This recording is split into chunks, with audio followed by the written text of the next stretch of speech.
السلام علیکم۔ سعودی عرب middle asset کا ایک اہم ملک ہے جو عرب جزیرہ نما میں واقع ہے اور ایشیا کا 5واں سب سے بڑا ملک ہے۔ سعودی عرب اسلامی دنیا کا مرکز ہے کیونکہ یہاں دنیا کے دو سب سے مقدس ترین شہر مکہ مکرمہ اور مدینہ منورہ ہے۔ سعودی عرب کی سرکاری زبان عربی ہے اور اس کا دار حکومت اور سب سے بڑا شہر ریاض ہے۔ سعودی عرب دنیا کا سب سے بڑا تیل پیدا کرنے والا ملک ہے۔ عالمی سطح پر توانائی کی سپلائی میں ایک اہم کردار ادا کرتا ہے۔ تو آج کی ویڈیو میں ہم جانیں گے کہ سعودی عرب جو کہ ایک ترقی یافتہ اور طاقتور ملک ہے، اس کا آغاز کس طرح ہوا اور یہ کس طرح بنا، اس کو سعودی عرب کا نام کس نے دے دیا۔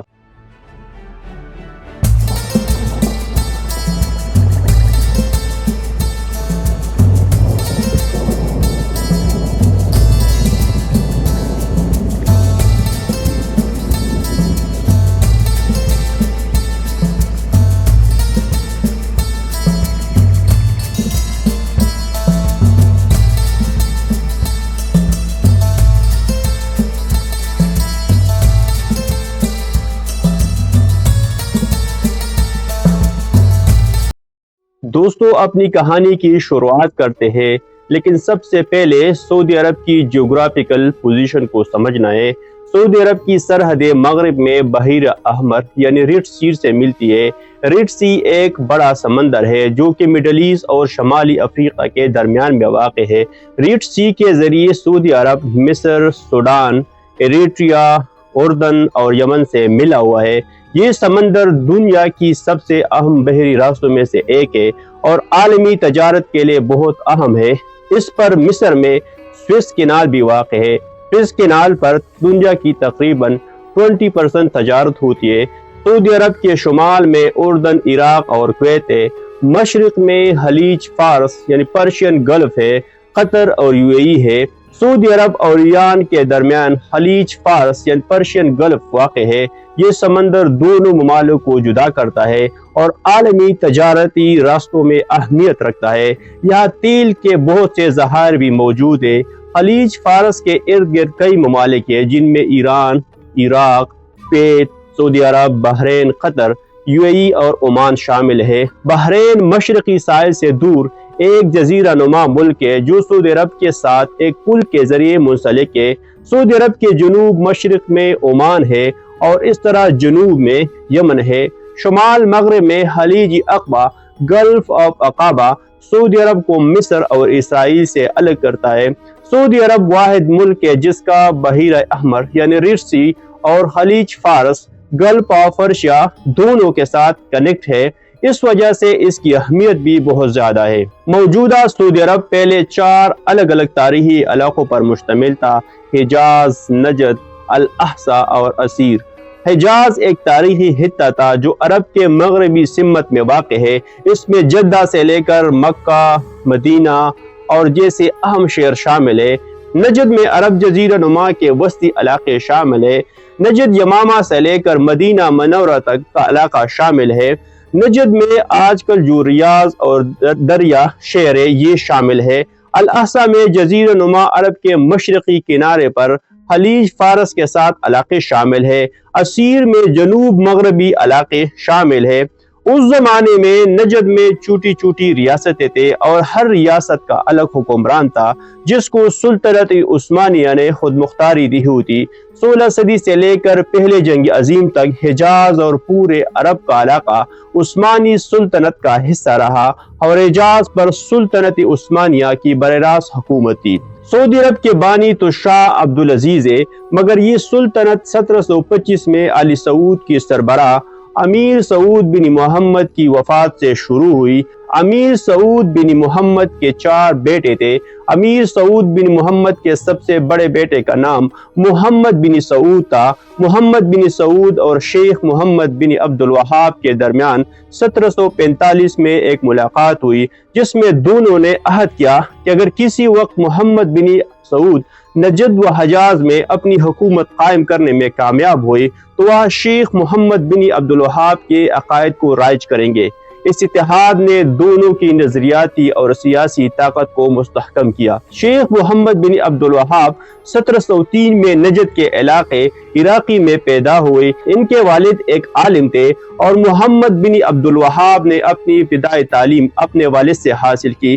پھر انہوں نے حجاز یعنی مکہ اور مدینہ اور شام کے مختلف اسلامی مدارس سے مزید تعلیم حاصل کیا۔ ان کی تعلیمات میں توحید کا تصور مرکزی حیثیت رکھتا تھا۔ محمد بن سعود نے شیخ محمد بن عبد الوہاب کی مدد سے دریا میں اپنی حکومت قائم کی۔ دریا نجد میں تاریخی شہر کا نام ہے جو ریاض کے شمال مغرب میں واقع ہے۔ 1765 میں محمد بن سعود اور 1791 میں شیخ محمد بن عبد الوہاب کی وفات ہوئی۔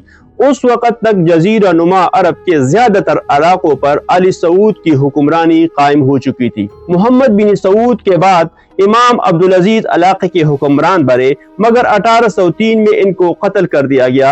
امام عبدالعزیز کے بعد ان کے بیٹے سعود حکمران بنے اور اس نے 1805 میں حجاز یعنی مکہ مدینہ کو بھی اپنے کنٹرول میں لیا۔ سعود 1814 میں وفات ہو گئی۔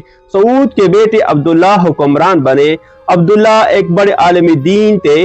ان کے دور حکمرانی میں ان کے علاقے کا ایک بڑا حصہ ان کے ہاتھ سے نکل گیا۔ 1818 میں سلطنت عثمانیہ نے ان سے سارا علاقہ واپس لے لیا اور دریا بھی سلطنت عثمانیہ کے قبضے میں آیا۔ عبداللہ کو قید کر لیا اور ان کو استنبول لے جا کر سزائے موت دی گئی، مگر جلد ہی ان کے بھائی مشاری بن سعود نے 1824 میں اپنی حکومت واپس لینے میں کامیاب ہو گئی۔ وہ زیادہ عرصے تک حکمرانی نہ کر سکے اور ان کا علاقہ دوبارہ سلطنت عثمانیہ کے قبضے میں چلا گیا۔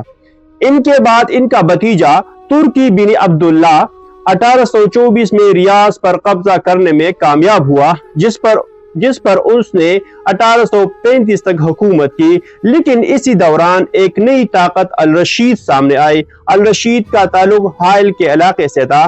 حائل سعودی عرب کی شمال میں ایک شہر ہے۔ علی رشید علی سعود کے مخالفوں میں سے تھے۔ علی رشید کے بانی عبداللہ بن رشید نے 1830 میں حائل میں اپنی حکومت قائم کی۔ اس کے بعد عبداللہ بن رشید کے بیٹے محمد بن عبداللہ الرشید جو سب سے طاقتور حکمران تھا، اس نے 1869 میں اقتدار سنبھالا اور اس نے حائل کو ایک سیاسی، عسکری اور تجارتی مرکز کے طور پر تبدیل کیا اور آل سعود کے خلاف کئی جنگوں میں حصہ لیا۔ 1892 میں علی رشید نے علی سعود کو شکست دے کر علاقہ چھوڑنے پر مجبور کر دیا اور آل سعود کو کویت میں جلاوطن کر دیا۔ اس طرح نجد الرشید کے کنٹرول میں آیا اور حجاز سلطنت عثمانی کے قبضے میں تھا، تو آل سعود کا اقتدار ختم ہو گیا اور کویت میں جلاوطن ہو گئی۔ لیکن کچھ سالوں کے بعد آل سعود کے امام عبد الرحمن بیت لینے میں کامیاب ہوئے۔ امام عبد الرحمن کے بیٹے عبدالعزیز کویت سے واپس آئے اور سعودی اخوان تحریک وہابی تحریک کے ساتھ مل کر 1906 میں علی رشید کو شکست دے کر نجد سے نکال دیا۔ اس کے بعد عثمانیہ سلطنت نے بھی انہیں تسلیم کر لیا۔ عبدالعزیز جن کو ابن سعود بھی کہا جاتا ہے، اس نے عرب بغاوت سے دوری رکھی اور آل رشید کے ساتھ مقابلے پر فوکس رکھا۔ اس کے بعد الاحسا اور 1920 میں اسیر کا علاقہ بھی ان کے قبضے میں آیا۔ 1921 میں علی رشید کو مکمل طور پر ان کے علاقوں سے نکال دیا اور صرف حجاز کے علاوہ سارا علاقہ عبدالعزیز کے کنٹرول میں آیا۔ حجاز پر سلطنت عثمانیہ کی طرف سے شریف مکہ حسین بن علی کی حکمرانی تھی۔ شریف مکہ ایک تاریخی لقب تھا جو حجاز کے حکمرانوں کو دیا جاتا تھا، جن میں سب سے مشہور خاندان ہاشمی تھا اور اس میں حسین بن علی آخری شریف مکہ تھا سلطنت عثمانیہ کی طرف سے۔ 1914 میں جنگ عظیم اول شروع ہو چکی تھی، جس میں ایک طرف سینٹرل پاور تھے، اس میں سلطنت عثمانیہ، جرمن اور آسٹرو ہنگری ایک طرف تھے، تو دوسری طرف رشیا، فرانس اور برطانیہ تھے۔ برطانیہ نے 1916 میں سلطنت عثمانیہ کو کمزور کرنے کے لیے تمام عرب علاقے، شام، یمن اور موجودہ سعودی عرب پر مشتمل متحدہ عرب ریاست کی قیام اور سلطنت عثمانیہ سے آزادی کا خواب عربوں کو دکھایا۔ اس میں لاروس آف عربیہ کا رول رہا۔ یہ لارنس آف عربیہ کون تھا؟ یہ تھا lieutenant colonel Thomas Edward Lawrence, جن کو لارنس آف عربیہ کے طور پر جانا جاتا ہے۔ اس نے پہلی جنگ عظیم کے دوران سلطنت عثمانیہ کے عرب علاقوں میں بغاوت شروع کیا۔ اس بغاوت کے نتیجے میں جنگ کے بعد عرب علاقے سلطنت عثمانیہ سے جدا ہوئے۔ پہلے جنگ عظیم کے دوران حسین بن علی نے لارنس آف عربیہ کے ساتھ مل کر عثمانیہ سلطنت کے خلاف بغاوت کر دی۔ اس بغاوت کا مقصد عرب علاقوں کو سلطنت عثمانیہ سے آزاد کرانا تھا۔ حسین بن علی نے اس بغاوت میں کامیابی حاصل کی اور 7 جون 1916 میں حجاز کو عثمانی سلطنت سے آزاد کرایا۔ 19 اکتوبر 1916 کو انہوں نے پورے عرب کا حکمران ہونے کا اعلان کر دیا۔ ساتھ ہی انہوں نے تمام عرب کو دعوت دی کہ وہ ترکوں کے خلاف جنگ کریں۔ 15 دسمبر 1916 کو حکومتی برطانیہ نے حسین بن علی کو شاہ حجاز تسلیم کرنے کا اعلان کر دیا۔ دوسری طرف امیر عبدالعزیز ابن عبدالرحمن السعود نے مشرقی عرب نجد الاقصی اسیر کا ایک بڑا حصہ قبضہ کر لیا تھا اور 26 دسمبر 1915 کو برطانیہ کے ساتھ دوستی کا ایک معاہدہ بھی کر دیا۔ علی سعود اور شریف مکہ حسین بن علی دونوں برطانیہ کے ساتھ رابطے میں تھے اور امداد لینے والے تھے۔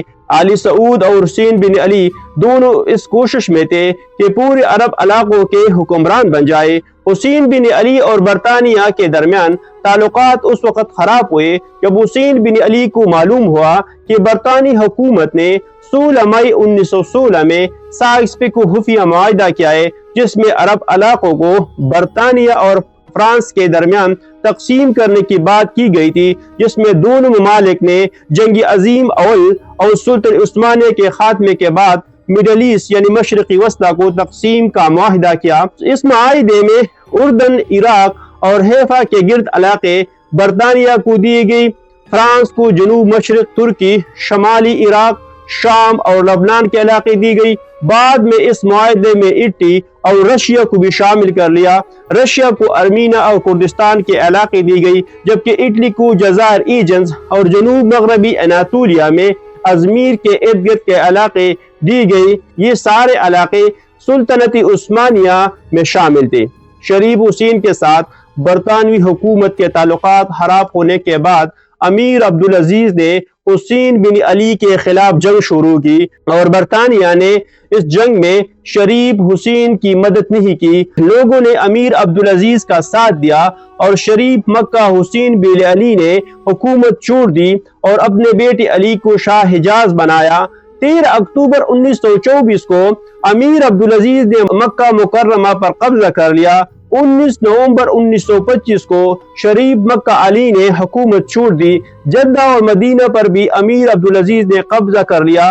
8 جنوری 1926 کو امیر عبدالعزیز نے نجد و حجاز کی مملکت اختیارات سنبھالنے کا اعلان کر دیا اور شاہ کا لقب حاصل کیا۔ 20 مئی 1927 کو برطانیہ نے تمام مقبوضہ علاقوں پر جو اس وقت مملکت حجاز و نجد تھے، شاہ عبدالعزیز کی حکمرانی کو تسلیم کیا۔ 23 ستمبر 1932 کو شاہ عبدالعزیز نے مملکت حجاز و نجد کا نام تبدیل کر کے المملکت العربیۃ السعودیہ یعنی کنگڈم آف سعودی عربیہ رکھنے کا اعلان کر دیا۔ شاہ عبدالعزیز بن عبدالرحمن السعود نے جلد ہی اپنی مملکت کو اسلامی رنگ میں ڈال دیا۔ شاہ عبدالعزیز نے سعودی عرب کے اسلامی ورثے کی حفاظت کی، مکہ مکرمہ اور مدینہ منورہ کے مقدس مقامات کو تحفظ فراہم کیا۔ انہوں نے ان علاقوں میں مذہبی امور کے انتظامات کو مضبوط کیا۔ شاہ عبدالعزیز نے اپنے دور حکومت میں سعودی عرب میں سیاسی استحکام کو برقرار رکھا۔ انہوں نے مختلف قبیلوں کو اور گروپوں کو ایک دوسرے کے ساتھ مل کر ملک کی ترقی میں حصہ ڈالنے کا موقع دیا۔ اس کے بعد جب شاہ عبدالعزیز نے کنگڈم آف سعودی عربیہ کی بنیاد رکھی تو 1933 میں شاہ عبدالعزیز نے کیلیفورنیا پیٹرولیم کمپنی کے ساتھ تیل نکالنے کا معاہدہ کیا۔ اس معاہدے کو کنسیشن ایگریمنٹ کا نام دیا گیا۔ تیل کی دریافت نے سعودی عرب کو معاشی طور پر زبردست استحکام بخشا اور مملکت میں خوشحالی کا دور شروع ہو گیا۔ 9 نومبر 1953 کو شاہ عبدالعزیز بن عبدالرحمن السعود وفات ہو گئی۔ شاہ عبدالعزیز کی وفات کے بعد 1953 میں ان کے بیٹے شاہ سعود بن عبدالعزیز سعودی عرب کے بادشاہ بنے۔ شاہ سعود نے اپنی والد کے راستے پر چلتے ہوئے سعودی عرب کی ترقی کو آگے بڑھایا اور ملک میں مختلف ترقیاتی منصوبوں کا آغاز کیا۔ ان کے دور میں سعودی عرب کی معیشت میں تیزی سے ترقی ہوئی، خاص طور پر تیل کی پیداوار اور اس کی عالمی سطح پر تجارت کے باعث شاہ سعود کی حکمرانی کے دوران بعض مالی مسائل بھی پیدا ہوئے، جس کے نتیجے میں 1964 میں انہیں تخت سے ہٹا کر ان کے بھائی شاہ فیصل بن عبدالعزیز کو بادشاہ بنایا۔ شاہ فیصل کے دور میں سعودی عرب کی معیشت، تعلیم، صحت اور عالمی تعلقات میں ترقی ہوئی۔ شاہ فیصل کی حکومت کو سعودی عرب کے جدید دور کا آغاز سمجھا جاتا ہے۔ پاکستان میں شاہ فیصل مسجد اسلام آباد میں ان کے نام پر تعمیر کیا گیا ہے۔ شاہ فیصل کو پرنس فیصل بن موسیٰ نے 25 مارچ 1975 کو قتل کر دیا گیا۔ شاہ فیصل کی وفات کے بعد ان کے بھائی شاہ خالد بن عبدالعزیز بادشاہ بنے۔ پھر اس کے بعد 1982 میں شاہ فہد بن عبدالعزیز سعودی عرب کے بادشاہ بنے اور شاہ فہد 2005 میں وفات ہوئی تو اس کے بعد شاہ عبداللہ بن عبدالعزیز سعودی عرب کے بادشاہ بنے۔ شاہ عبداللہ کی وفات کے بعد 2015 میں شاہ سلمان بن عبدالعزیز سعودی عرب کے بادشاہ بنے۔ شاہ سلمان سعودی عرب کے موجودہ بادشاہ ہے اور یہ شاہ عبدالعزیز بن عبدالرحمن ال سعود کے آخری بیٹا ہے۔ سعودی عرب کا موجودہ ولیعہد شاہ سلمان کے بیٹے محمد بن سلمان ال سعود ہے۔ شاہ سلمان کے بعد ال سعود میں محمد بن سلمان سعودی عرب کا حکمران ہوگا۔